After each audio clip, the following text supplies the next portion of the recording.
Om Ajnanaatimirandhasya Jnananjana Sadakaya Chakshurumilitam Yena Tasmai Shri Gurave Namaha Shri Chaitanya Manobhishtam Sthapitam Yena Bhutale Swayam Rupa Karamayam Dadati Swapadantikam Vandeham Shri Guruho Shri Yudapakamadam Shri Gurum Vaishnavamscha Shri Rupam Sagrajatam Sahaganavatina Tam Sajivam Sadvaitam Savadutam Parijana Sahitam Krishna Chaitanya Devam Shri Radha Krishna Padam Savagana Lalita Shri Vishakambhitamscha He Krishna Karuna Sindhu Dinabandhu Jagapate Gopesha Gopika Kanta Kanta Namostute Bhakti Gaurangi Radhe Vrindavaneshwari Vrishabhanusute Devi Pranamami Haripriye Mancha Kalpatarubhyasya Kripasindhubhya eva cha Padhitanam Pavanebhyo Vaishnavebhyo Namo Namaha Hare Krishna Krishna Krishna Hare Hare Hare Rama Rama Hare Hare Hare Krishna. Hare Krishna. Very happy to be here with all of you. We are very grateful always to Vaishnavas, to our seniors, to those who help us to cultivate our Krishna consciousness.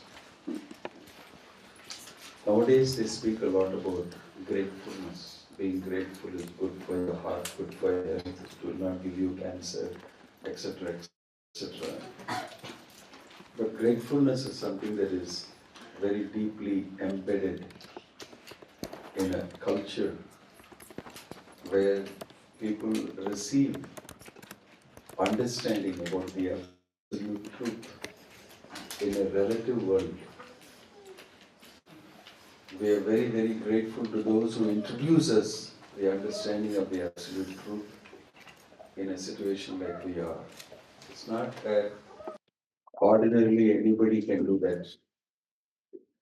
Although you may know theoretically something, it's very difficult to actually help that person to enter the understanding of the absolute truth.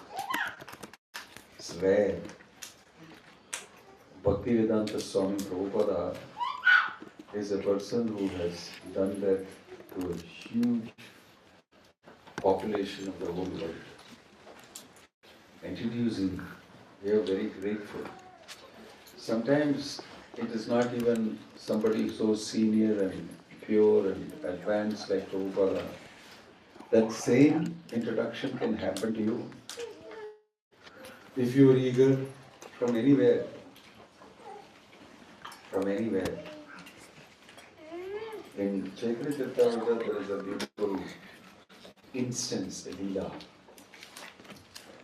where Lord Chaitanya is meeting with many of his devotees. And he is meeting there with Mukunda and his son Raghunandan. It's a very beautiful section of Chaitanya Charitamrita. And as soon as he sees them, the paraphrasing sees them, they ask him, who is the father, who is the son? What a question to ask. Obviously, you can see by the age and who is the father, who is the son. If he brings his rice, drinking the water in front of him, if I ask him, who is the father, who is the son, he'll think, what is wrong with you, Maharaj? There's something wrong with you. But Lord Chaitanya asked this question of Mukunda. Who's the father, who's the son? And instantly Mukunda said, he is my father. Pointed to his son and said, he is my father. And Lord Chaitanya said immediately, you are right. one who gives you Krishna consciousness, introduces you to the Supreme, is definitely the Father. And nobody understood what's going on there. But Lord Chaitanya knew something. And Mukunda also knew something. And they both understood what they are saying was correct. Why? Because Mukunda, he was the physician of the king, Vaidyan. And he was an ecstatic devotee of Krishna. And he was such a devotee that the king would call him and he would administer health advice and details to the king, who was sitting on a stool next to the king. And king was reporting to him, this all happening to me, my digestion, my heart, my pulse, my thing. What he was saying, very confidential. One lady came inside with a huge monkey, a peacock fan. And she started fanning the king, as is usual. So Mukunda just happened to look at the peacock fan. He looked at the peacock feather and he remembered Krishna. And he just started staring at the lady and the peacock fan and the peacock feather, and then he went off into a trance. And boom, he fell down from the stool he was sitting on, a high stool. It completely turned down. It fell down from that height. Can you imagine what a crashing height he fell down? And the king got out of his asana and said, Mukunda, what happened? And he himself got down the staircase and then held Mukunda. And Mukunda for a moment was lost. And then he said, no, it's okay, it's alright. It's alright. I had some problem with my stomach, gas and all that. He blabbered something. And the king made him sit down and then he kept quiet. Then he looked at Mukunda and said, I don't think it is gas problem. He was a very sharp person. He knows the fact that Mukunda is a devotee and although he's a Muslim king. He said, I don't think it is. This is something else. And I know. Sort of thing. Mukunda was a little embarrassed. But the fact is that he was such an ecstatic devotee that Mukunda in his house has got a nice duty of Krishna as a temple with him. And he's worshipping the Lord there very carefully. So it so happens that one day the king urgently calls him and he has to go. So he tells his wife, I have to go now. But she said, it's time for offering. You have to do the offering. He said, no, I have to urgently go. Tell Raghunandan to do it. I have taught him how to do it. Let him do it for the first time. I have to really go. Tell him to do it. Yes, he knows. And then he looks at his father and he says, okay, I'll do it. Just, simple boy. I'll do it, father. And his wife says, okay, get ready, he cleans up himself and he does Achaman and then he takes the offering and goes inside. Closes the door. Does everything that his father has taught him to do. Clean up the place, put the thing very nicely, neatly he does. Chants the mantras, everything. And then he waits for Krishna. He thinks that Krishna will come and eat. That's how offering goes on. So he starts waiting and becomes fidgety. What, he's not coming to eat? And then he tells Krishna, you're supposed to eat, my father will come now. And we'll think something. And with great anxiety he's in. Very sincerely thinking, this is what my father does every day. Instead he feeds Krishna. So Krishna came out of the Vigraha. And then he said, don't worry, I'm coming. And he sat down and he ate. He ate the offering. Then said, why don't you also eat? And then he fed Raghunandan also. Raghunandan ate, directly getting fed by Krishna, who would not eat. He just ate it. And then he fed him and he also fed him, and both of them feeding each other. They ate the offering happily. Very young, both of them same age group. This young Krishna, and they ate the offering, and Raghunandan was super happy, ecstatic. ecstatic. He is getting taught by Krishna, directly Krishna Prasad. Who will not be happy? He came out with all prasadam all over this place, the plate all empty. He came outside in ecstasy and closed the door, and he was going in cleaning this thing, thinking about how Krishna ate. His mother said, "Where is the offering?" And then he looked at his mother and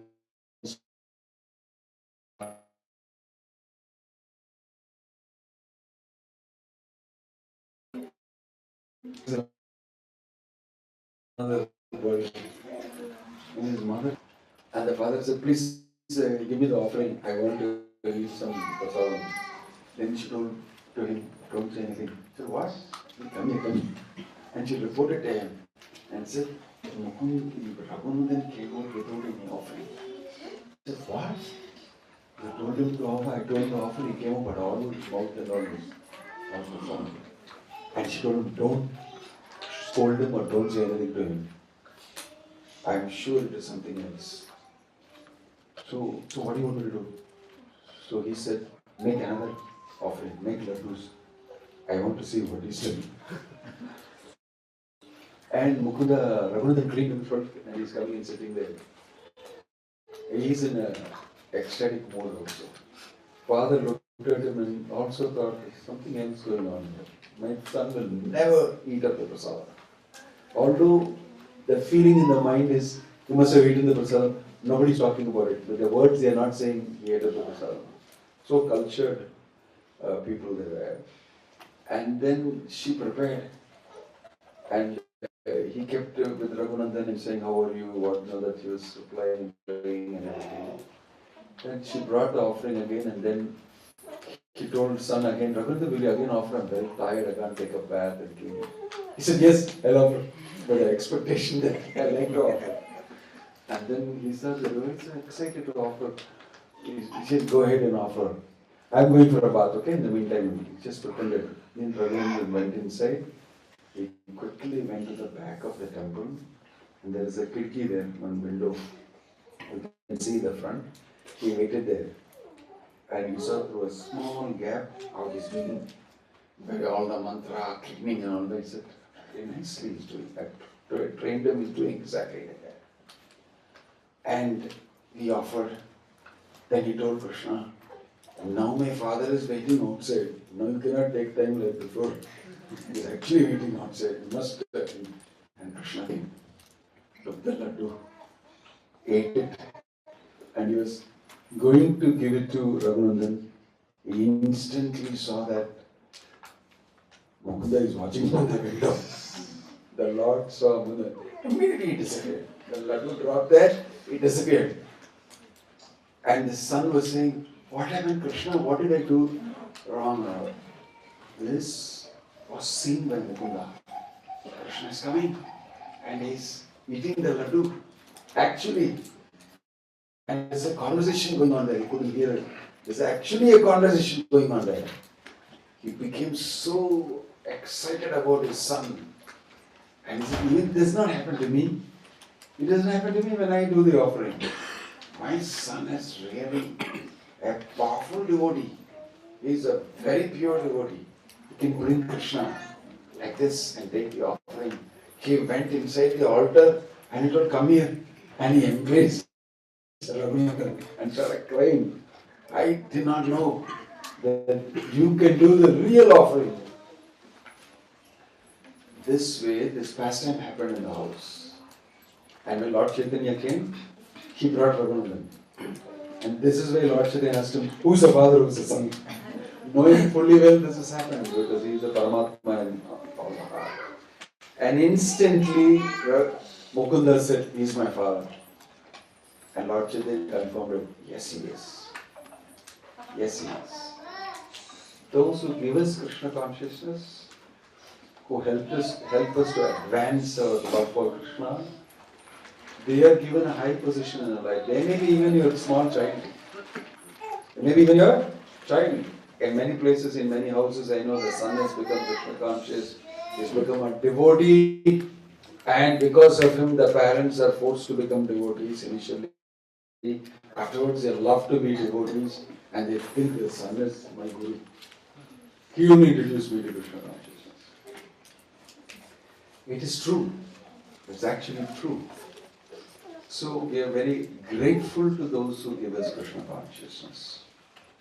We are all very grateful to His Divine Grace, A.C. Bhakti Vedanta Swami Prabhupada, who gave us the holy name, who gave us Bhagavatam, who gave us Bhagavad Gita as it is, gave us a lifestyle of Krishna consciousness. Being together, chanting Hare Krishna together, hearing Krishna Katha together, taking prasadam together, and living with very close relationships. This is amazing. This is amazing. So Prabhupada, he gave us that. And he told that to one devotee, he said, I brought you good fortune. And the devotee asked him, Prabhupada, how my life has changed like this in the past 1.5 years? So many things have happened. I was just a bum on the streets. And I have become a very cultured gentleman, getting up at 3:30 in the morning, coming from Mangalarati, I chant japa, a whole day I'm concerned about completely different things. Very elevated things about service to Krishna and everything. So Prabhupada turned to him and said, I brought good fortune for you. I am the one who made you fortunate. So the association of a devotee is to be valued in whatever shape and size it comes. Sometimes it may come in a small way. Sometimes it comes in a big way, like for Raghunandan and for Mukunda through Raghunandan. We value it. We need to value it. We need to detect and spot where Krishna is coming and sending us his message through a portal from somewhere. When Prabhupada was there, now in they got the Prabhupada's place in Delhi. What's the place called? Sorry, let's see. Chipiwada. Chipiwada mein, wahan par, I've gone there when they just got the place. Now they've beautified it. On the time they got me, in a few days I went there. And I happened to see that place. There's Radha Krishna temple there. On the top, the Radha Krishna temple spire, the Vimana, comes up. And there's a room there. Around the Vimana there is some space. They built a room like that. And there is a staircase leading to that. I could not go straight in that staircase. I had to go like this on the side. It's so small, it's about 1.5 feet. And this is where Prabhupada should sit on the top. The Vimana comes in the center of the room. Usually there is one big Vimana at the center of this room. It's much smaller than this room. And around that there is some 3 feet space. Prabhupada stayed there. He was writing and typing his Bhagavad there, and the books there, and the articles there for BTG, I think. And it seems children used to come there and play there. On the terrace, there's a little space outside the space. They would come and play there. And that lady down told me that my grandmother met Prabhupada. And she told me this story. And she told me a story that the kids used to come and play and make a lot of noise there. And Prabhupada said, shh, keep quiet. And he's writing Bhagavad. He's found a place somewhere, he's coming from Vrindavan, and he stays there and takes his BTG for printing nearby. To get that, 4-page, 8-page, this thing printed. He used to wait there, and then he used to write on the top, and create some good relationship with the temple people. So the Radha Krishna temple. And so he had something there on the top, and some prasadam they would give, you would eat, and he would do that. These kids were coming and making noise. He said, shh, to them. They were very scared of him. And so they were, but after some time again they became this thing, and he went somewhere to the bathroom somewhere, in the meantime they came from his typewriter to quote all the carbon, all the sheets of paper and did some mess with it. So Prabhupada came and saw them, became very angry. He said, go on! He said, get out from here, in Bengali or in Hindi. Go on! The kids became very afraid. And they immediately ran down. And then it seems Prabhupada felt very bad about it. He set his typewriter again, put all the things back and all that. Then he went down and called the kids. They were afraid. All the kids, he gave sandesh to them. He gave all of them, come, take sandesh. He said, he patted them and said, don't worry, it's okay. He gave all of them sweet. And she told me this. Prabhupada, he was like this. He felt that he had done something not good for the kids. And he came and gave to all of them sweet and he went back to do his study. Such a sensitive person. Very sensitive. When I went there, I saw the place and I was just sitting and imagining Prabhupada sitting there and doing this typewriting. Focus. Full focus, completely absorbed in Krishna consciousness. And then some kids come and mess up, and then he goes and gives them the, please don't think bad about me like that. I'm sorry I did this to you. Just kids. Such a highly cultured, very sensitive gentleman. He was writing something so important that will liberate people of this world in that mucky, small place. I was thinking, I will not stay there. And then in his Leela Murtha, you will see mentioned in that place, he used to go down and take this thing, go to the printing press and get it printed and come and then go to distribute it in Mathura and Vrindavan. One day he got gored by a local bull and he fell into the ditch.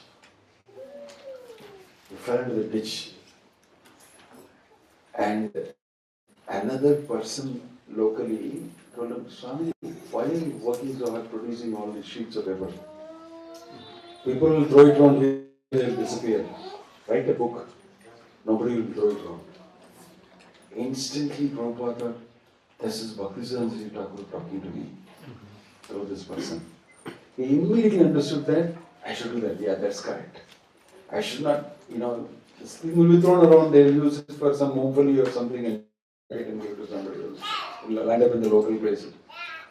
He thought, it is my Guru giving information to me. And he immediately accepted it and went and started composing the Bhagavatam and putting it in the book format. We don't know how these instructions come. But a pure devotee of the Lord can recognize those instructions as coming from a higher source. And I should act on it. We may not be able to see that. We don't know the difference between what our mind is saying and what the super soul is saying. It's all mixed up. It's jinxed. Maharaj, is it right for me? I'm getting this thought that this thing I should do and all that. I told him definitely you should not do because it may be inspiration. Krishna won't inspire you like that. It's very clear to me, Krishna won't inspire you like that. I am having a liking towards this person. I feel my mind is always thinking, oh, actually, you better don't think about him. You're already married, you have 2 kids. I'm very sure it's not Krishna's instruction. In fact, dangerous instruction. I think maybe Maya is giving this. It's not even your mind. Oh, really? Yeah, better be very careful. It doesn't require some great extra intelligence and brains to understand that this is not Krishna's instruction. Right? We are people who don't even make the difference between this or that. We get so weak, bewildered. But a devotee, he can know very clearly, I will starve any such instructions coming to me from the mind like this. I'll just keep them unattended. I'll just attend to those instructions, anukulyasya sankalpa, which are actually very favorable for my Krishna consciousness.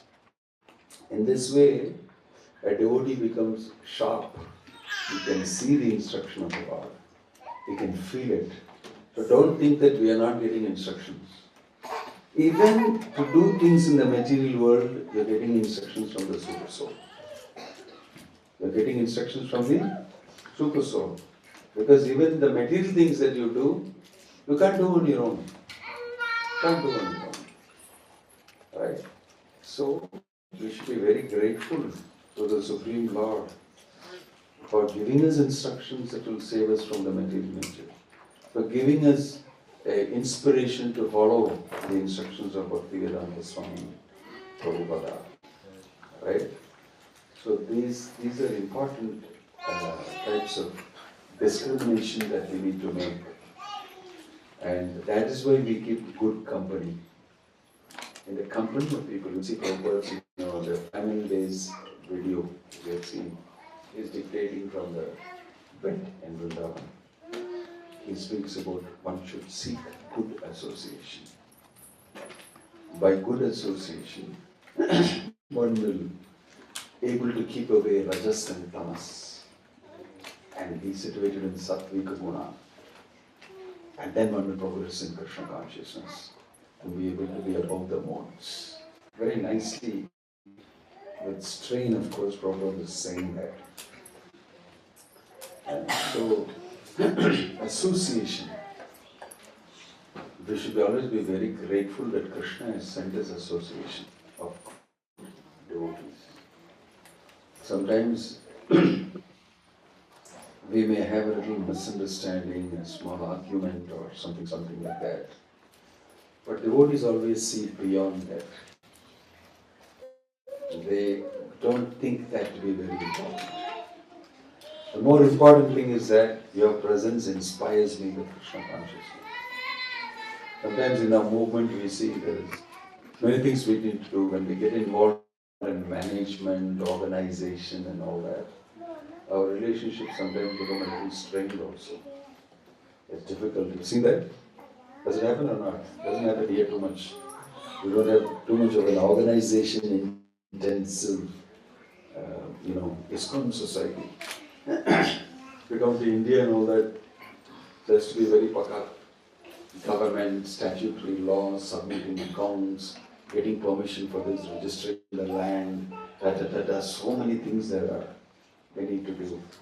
And there are differences of opinions how to do it. It's not the way to do it. Why are you spending so much money? This is the way to do it. I don't think so, that's the way to do it. This is another argument.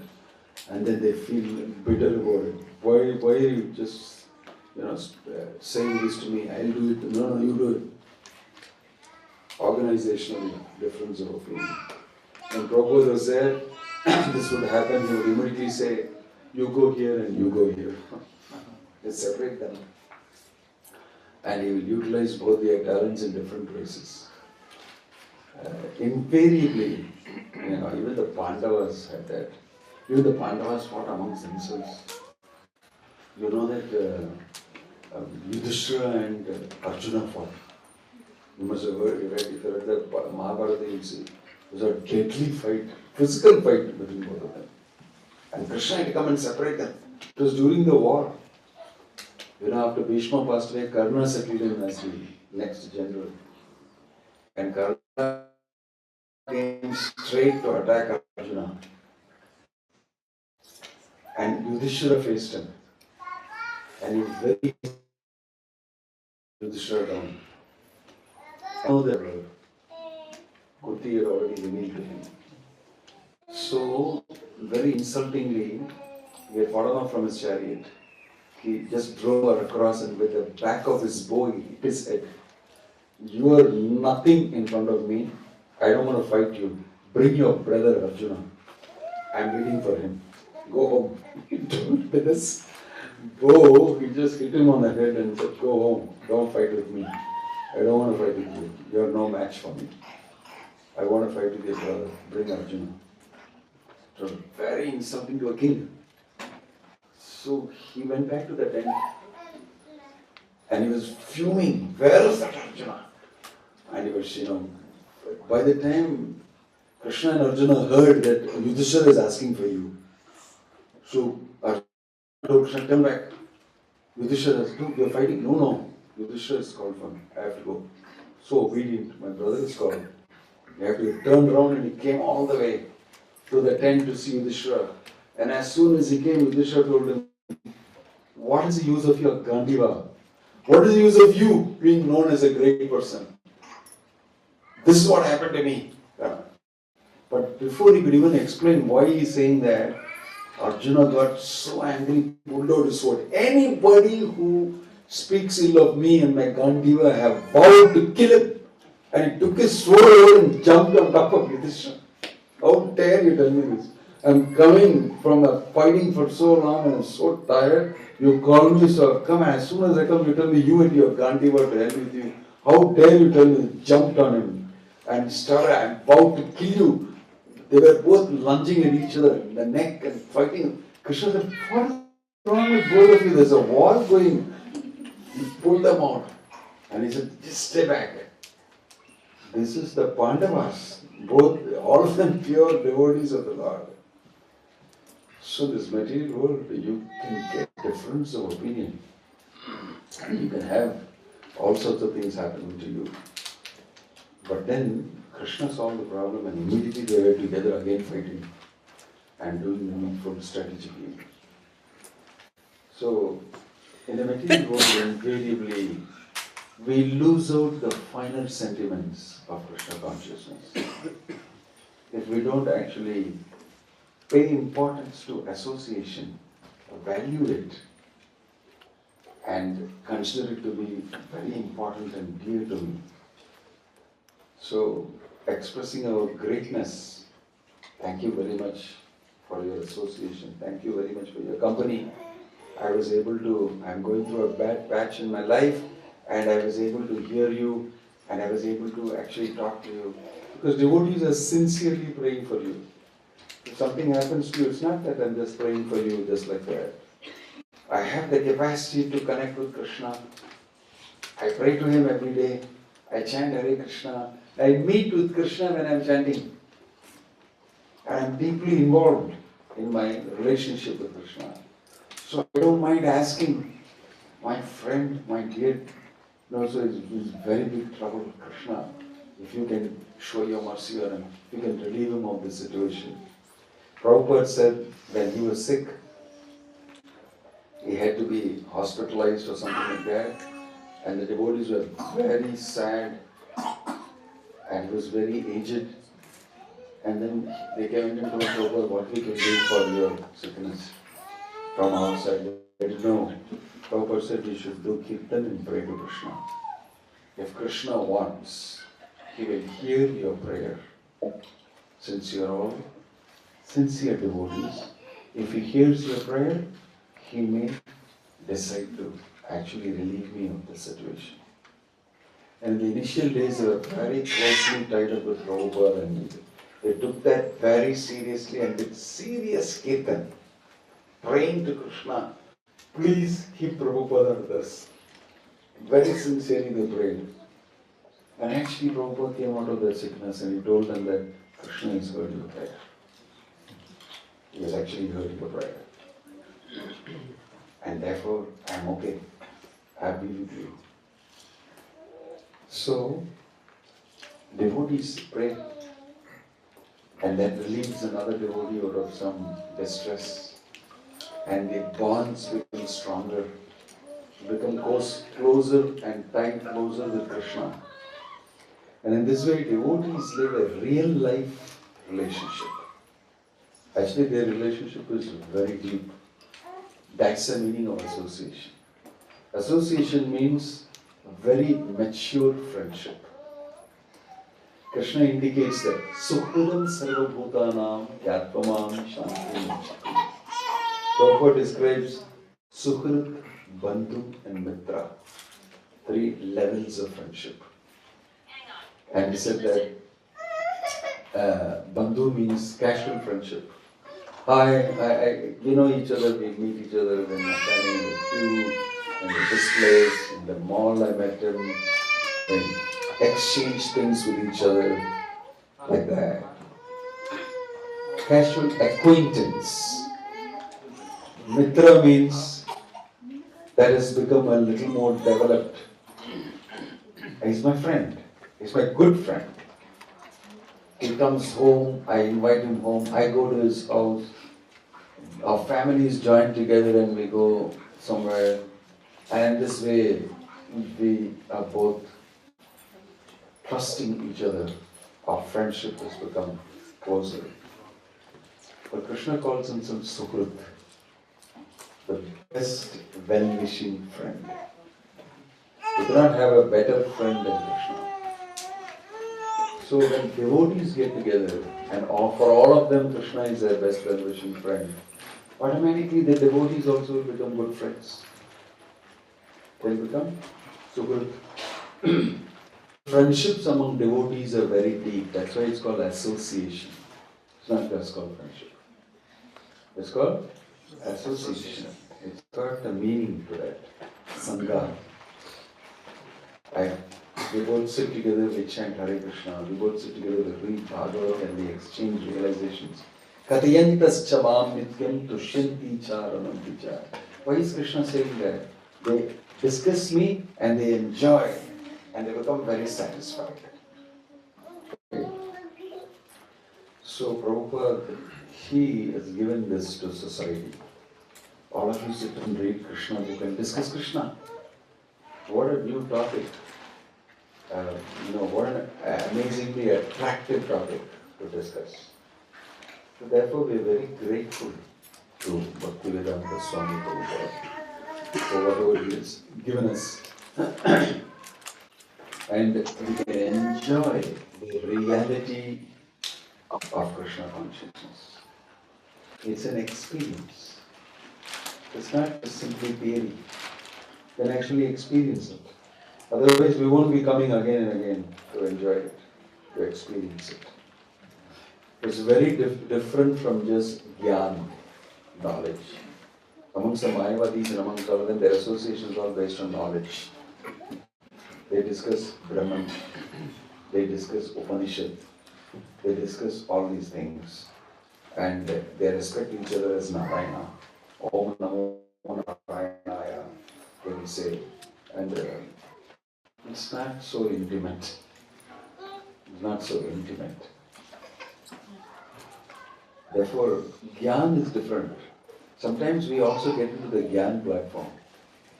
Devotees also develop knowledge and become too attached to knowledge. And they judge everybody by the knowledge they know. And in this way, somehow they are not getting the thrill of being associated. Prabhupada was a very personal devotee.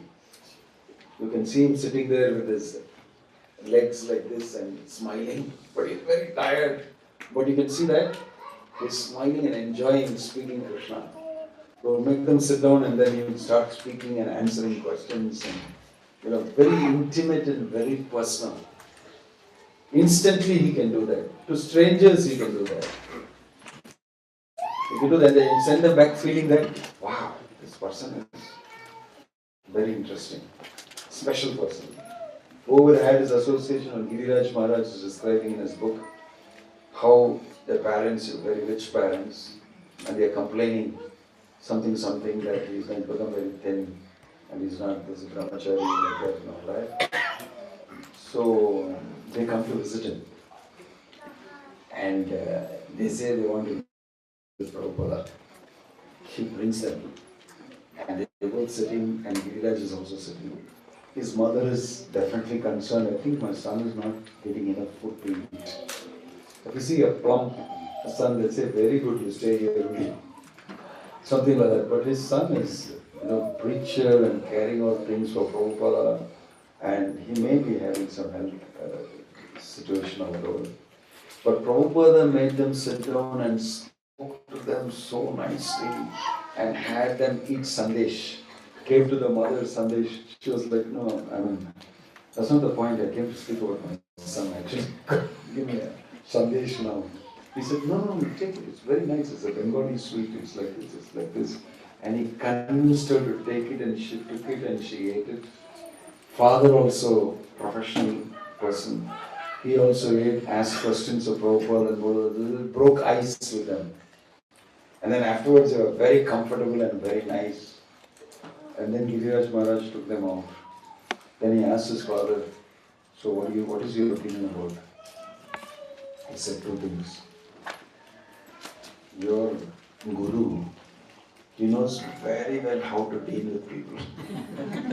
He is wonderful. And number two, this mission will be successful. He's a very good leader. He knows what he wants. In this way, he passed a comment. Therefore, he didn't mind that my son is there with this person.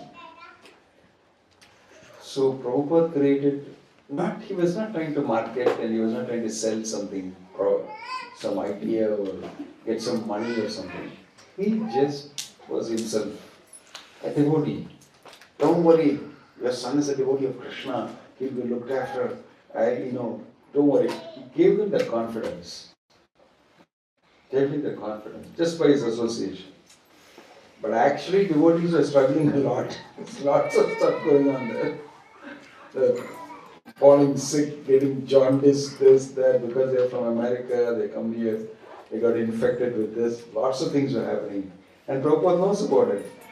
But he spoke to the parents and made them feel very comfortable and safe, secure. So it's okay if my son is in the right place. That's why association meant a lot.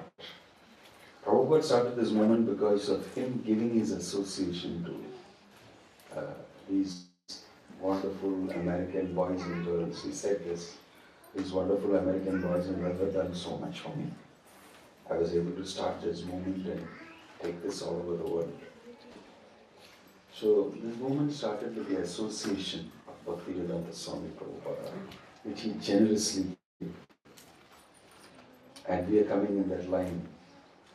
If we also chant Hare Krishna nicely, read Prabhupada's books, follow Prabhupada's instructions, worship Krishna, we will also be in a position where we can bring Krishna to others. And for that reason, they'll become grateful to us. And we can introduce them to Prabhupada, introduce them to Krishna, and they'll also taste Krishna consciousness. And then a community of such people is built. And they have the Lord in the center, and around that they have a community. I'm just coming from the Baptist Mandir. This is an unofficial statement. It's so nice. Externally, so many wonderful things. Very impressive. So wonderful. We have a lot to learn from the outside. Somebody made a statement that in ISKCON, you have so many rules, regulations, you get up in the morning, you have to chant Hare Krishna, follow 4 regular principles, then you have to read the Bhagavatam, and then the Swamiji comes and said, you read Bhagavatam, you have to distribute the book. There are so many things to do here. Finally, we don't have time. And we're like almost in anxiety, trying to do this, trying to do that, keep up with the many things. But at the same time, I don't like to leave it also. It's sweet, it's nice, it's good to hear. But when they look at people like, that's one day, you don't have anything to do here. Like, I have so many personal things to chant. 16 rounds, it takes 2 hours, 2.5 hours. I have to go and read Bhagavatam, it will take another 1 hour, 1.5 hours. By the time I sit down and settle myself to read the Bhagavatam, it will take time. Otherwise, I'll do a cursory reading. Quickly here, because it's part of my sadhana, I do some reading. But so many things to do. By the time they'll call the temple and say, this is your seva, okay, did you come and do this, okay, coming, seva, I have to do this. I'm in constant pressure. But when I look at these people, they get up at exactly 6 o'clock in the morning, they do their yoga, they take their chai. Then they are free to do many other things. They have कुछ ये नहीं है, pressure नहीं है आपके ऊपर. I have a self-imposed pressure. I have to do my sadhana.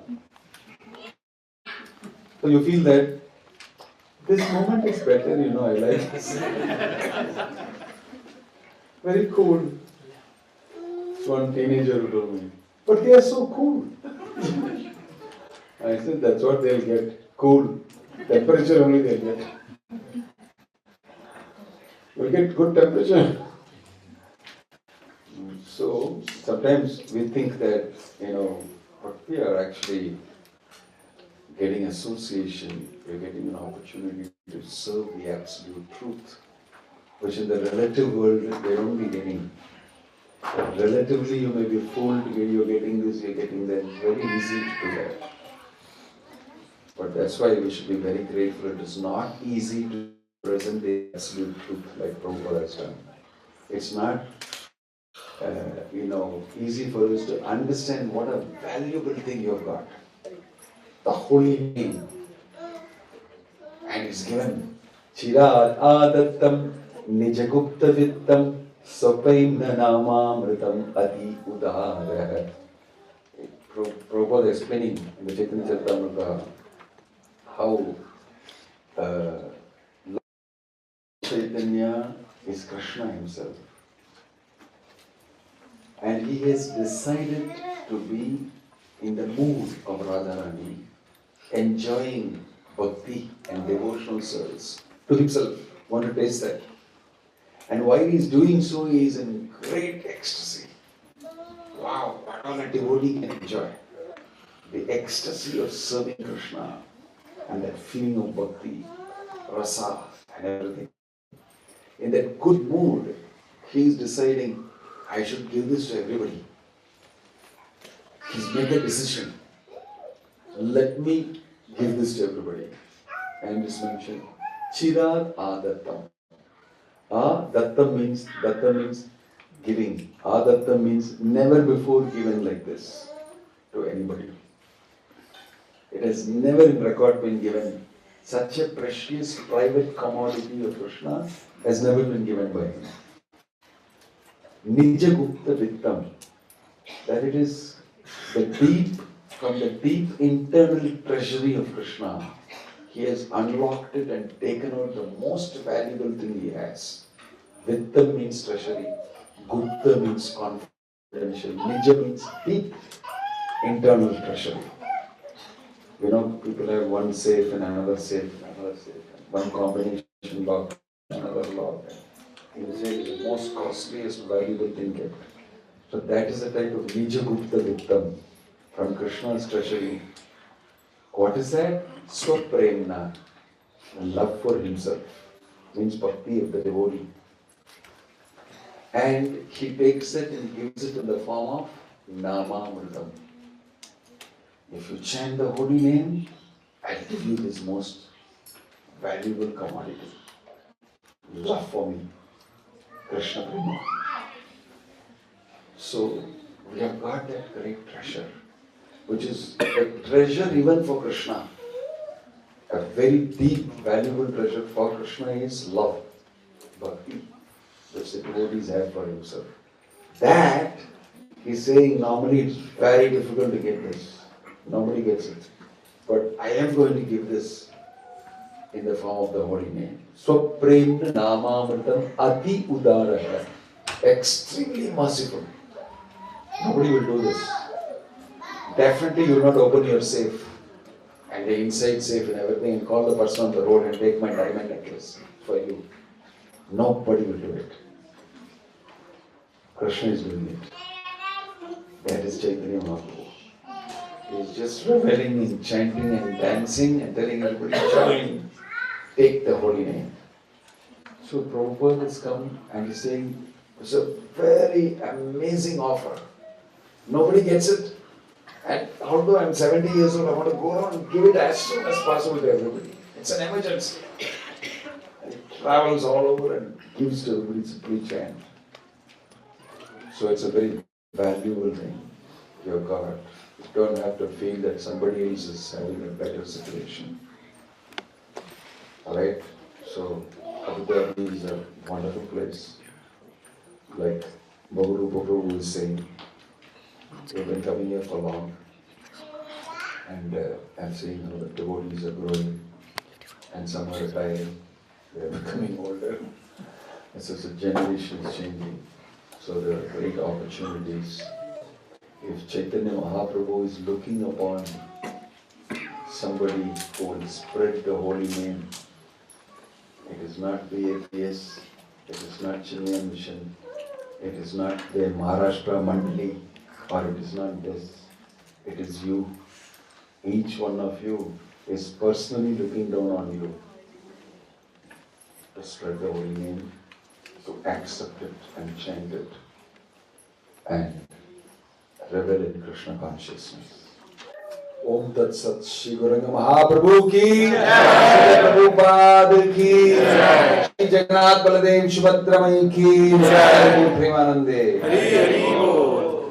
His Holiness Bhakti Vinod Swami Maharaj ki Maharaj, thank you very much for this very wonderful class, and indeed we are also very grateful to you for your association, having come here and giving your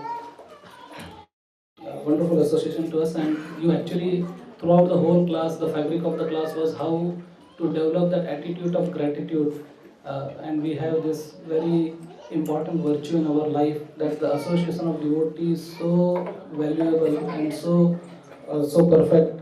And having given so many different examples, Maharaj, you said that association of devotees should be valued in whatever size it comes, and meaning giving the example from the life of Srila Prabhupada, that who was also grateful to all the young boys and girls who came.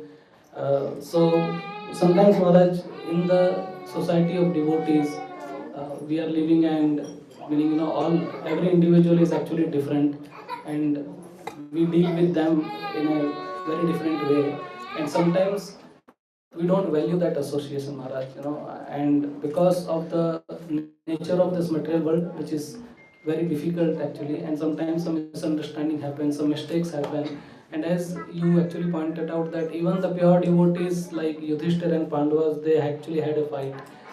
So Maharaj, sometimes we are actually trying to, meaning try to practice sincerely Krishna consciousness, but sometimes the material nature becomes very difficult on us actually. So how do we understand and value association of devotees, that we don't take devotees association cheaply, and we value it actually from all our heart and soul, and because as you said, sometimes difference of opinion might be there, but we need to resolve and go ahead. So obviously, as not much management or anything, but just dealing is very difficult. So how do we actually value association, Maharaj? See, these are very practical questions. Thank you for that question. The point is that we also, many of you, also have to associate with worldly minded people in your workplace, in your business, in your interactions and everything. And there many times the challenge comes that you may become absorbed, you may become involved, and then your consciousness gets affected. Sometimes you carry that with you and you come and pour it out on somebody else, or your family members, or on devotees. It's natural. It's natural, especially if you're in the beginning stages of your Krishna consciousness. But over a period of time, by getting experience here and there, one understands that what is valuable for me? What is valuable? There's a saying Prabhupada told us that be a lion in the chase and a lamb at home. Very interesting phrase Prabhupada used. Be a lion in the chase and a lamb at home. When you're out there doing something for Krishna, you be a lion. But when you're amidst your family members, devotees, you be a very humble, surrendered lamb. Very, least bit aggressive, completely surrendered, and people feel like petting you. You're so nice devotee. These two things have to be done. Be a lion in the chase. Sometimes we mix this up. That's when the problem comes. The lamb suddenly becomes a lion in the house. Or in the workplace you become a lamb. You think I should be very humble. Prabhuji, you are my boss. I want to do Shashtanga Pranam, but I'm not doing it because obviously I'm a coat suit put. But then Prabhuji, and then he would say, very nice. Who taught you such nice manners? I want a guy like you only. You exploit you. Or exploit These things will be reversed. So you better be careful what you practice where. You know, I do a seminar in that I use a very nice picture I got from the internet, which shows a cat is looking into the mirror. But in the mirror it is seeing itself as a lion. Huge lion. It's very interesting. Cat is looking in the mirror, but in the mind he is wanting to be a lion. So he's seeing himself as a lion. It's a backside view. The cat sitting like that. And in the big mirror, he's seeing himself as a lion. The reflection in the mirror is lion. And it says there, I work for money. If you want loyalty, go hire a dog. This amazing poster. I work for money. If you want loyalty, go hire a dog. In the workplace, I am a devotee. I need money to maintain my family and everything. So पैसे के लिए काम कर रहा हूँ मैं. पैसा दो, काम करेंगे. I cannot follow. You know, our mission statement is so and so. We are all together. You know, sing the slogan of the company. This is the slogan. Put it up there. Carry it on your chest. Go home with this. Some people carry the whole company is a mission and everything inside the house. And the wife will say, "Shut up! Don't bring it here. We don't want to see you here." And there's a difference of opinion. So, in the workplace, be aligned. Be very nice to people. And do your job and that's it. I don't do anything more than that. I work for money. I'm not loyal to the company and I follow the mission statement of the company throughout my life. I have nothing better to do but the company and I give myself and they make all the money out of me and pay me a pittance and I can't be a fool. So I do just that much work. I don't do any overtime and all that. I need my time. At the same time, similarly in the work, in the house, you should spend time to be a devotee. Just spend time reading, chanting, being with devotees. But that's your real life, your basic life, your fundamental life. So in this way, we sometimes need to shift focus. I tell devotees that don't allow your Krishna consciousness to rotate around your material life. Have your material life more on Krishna consciousness in terms of priorities. Fix it like that. Then you will see Krishna will definitely give you all the necessary intelligence and the resources to do that.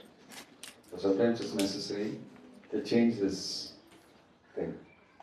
And that's why we will deal with devotees a little bit. I've learned a lot from my own experience. Earlier it was a professional project and this thing, everything. When I came to Krishna consciousness, I knew that none of these things would work in the organization and the people and the heterogeneous non-professional population that we have. You know, I remember my father passed away and he was in Mayapur getting cremated. And I got down, I came late, the cremation was finished and I came in the evening.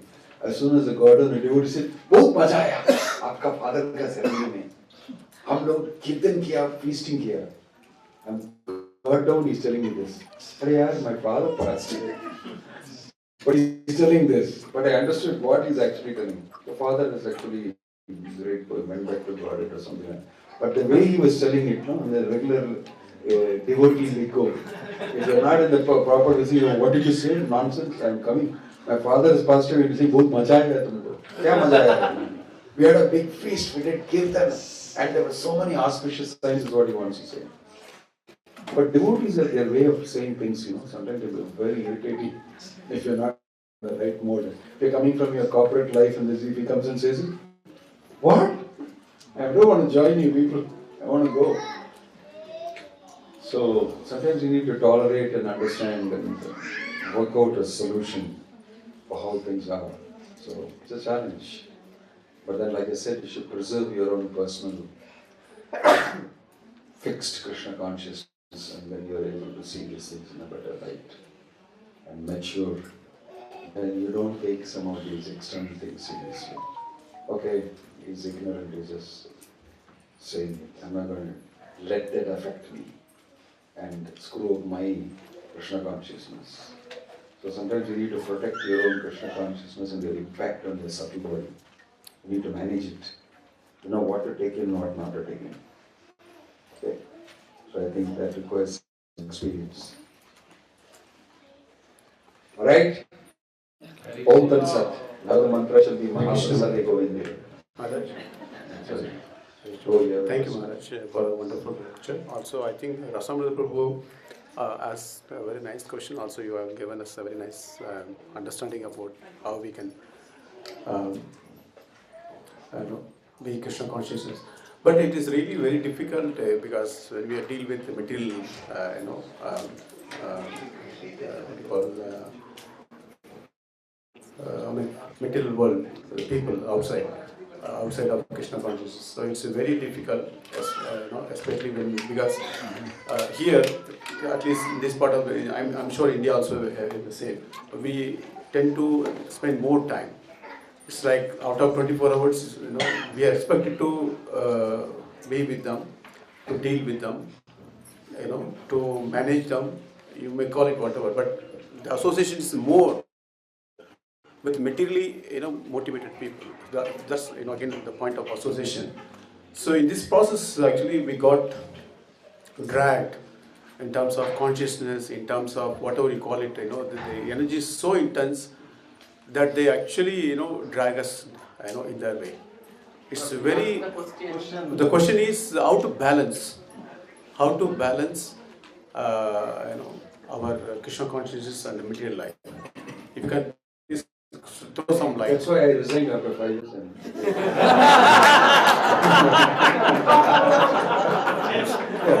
5 years of intense project engineering. I was supposed to join my brother in my US and do my MS and then come back and start a concern.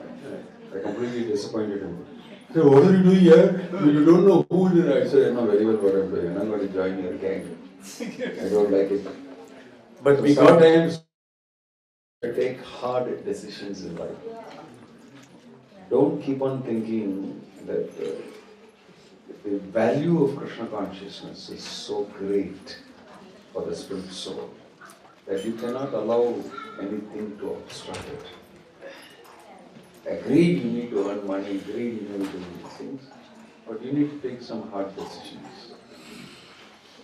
You must be very sure that you're not overdoing the material so-called job more than necessary or unnecessarily indulging in it. So you need to work smart so that your Krishna consciousness is safe. It's not that you have to become like me. And don't think that I don't do what you are doing. I have fought court cases representing the society even worse than what you do. Gundas have come to me. I have put gundas and fought somebody else. I shouldn't say all these things publicly. It is not an easy thing to run an organization also in the material world. It is just that you are doing it in a different realm, I am doing it in a different realm. They don't think I don't do any of the things you do. I raise funds. I, tell people to sell books, make money, build a temple, and do all sorts of things that you're doing. So I have same thing only. It's not that Prabhupada did not face any problem. It's not the Pandavas did not face any problem. They faced politics in their own family. It was deadly politics. Right? This world is like that. And you're thinking somewhere in your mind there's an ideal situation where, I will not associate with these people and I will be floating in the sky and chanting Hare Krishna and watch the sun rise and the birds tweet and I'll chant Hare Krishna, Hare Krishna, Krishna Krishna, Hare Hare, Hare Rama, Rama Rama, Hare. There is never any situation like that in the medical world. Forget it. But then you will go back to the social world. Okay? Right. This is your mind telling you there is something like that somewhere. Even Maharaj is not doing that. It is just that they got used to it. and say, okay, I'll do the same thing, but I'll do fully for Krishna. So, practically speaking, you just balance it. How much needs to be done? How much of myself should I spend for this? And make a smart plan. Make money some other way. Do some other easy job and some other easy business. Think of it. All of you get together and start something and earn your money or do something. People are doing all sorts of things smartly. Right? Thank you, Maharaj. Yeah. Hari Bol, Hare Krishna. No more questions. No more questions. Only eating prasadam. Questions about prasadam entertain.